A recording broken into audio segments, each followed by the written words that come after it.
Hello বন্ধুরা, তোমরা নিশ্চয়ই ভালো আছো। আমিও ভালোই আছি।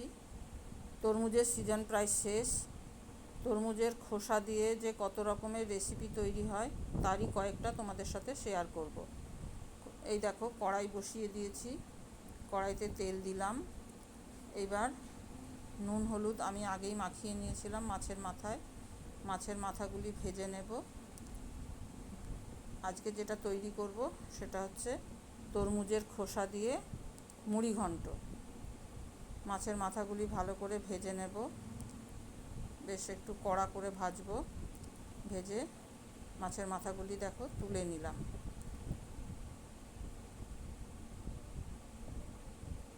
এই তেলের মধ্যেই একটা তেজপাতা দিলাম, একটা শুকনো লঙ্কা দেব, আর কিছুটা পাঁচফোড়ন দেব।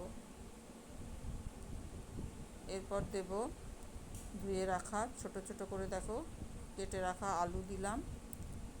তারপর যেহেতু মাছের মাথা দিয়েছি সেহেতু কুচানো পেঁয়াজ আর কাঁচা লঙ্কা দিলাম কয়েকটা, কুচানো টমেটো দিলাম। এরপর দেব সামান্য লবণ, যেহেতু মাছের মাথায় লবণ মাখানো ছিল তাই লবণটা বুঝে দিতে হবে। এরপর দিলাম গ্রেট করা আদা।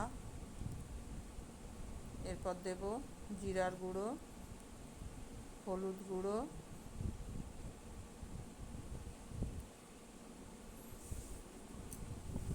এরপর দেব পরিমাণ মতো মিষ্টি দিয়ে ভালো করে নেড়ে চেড়ে এটা কষিয়ে নেব। এই দেখো এইভাবে কেটে নিয়েছি। এবার তরমুজের খোসাগুলি দিয়ে দিলাম, দিয়ে ভালো করে আবার নেড়ে নেব। এরপর দেব মাছের মাথা। এ দেখো ভাজা মাছের মাথাটা দিয়ে দিয়েছি, দিয়ে ভালো করে নেড়ে সামান্য জল দিয়ে এবার ঢেকে দেব।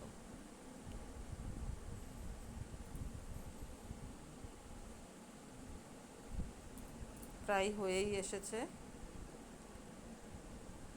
এবার ভালো করে নেড়ে চেড়ে এর মধ্যে দিলাম গরম মশলা।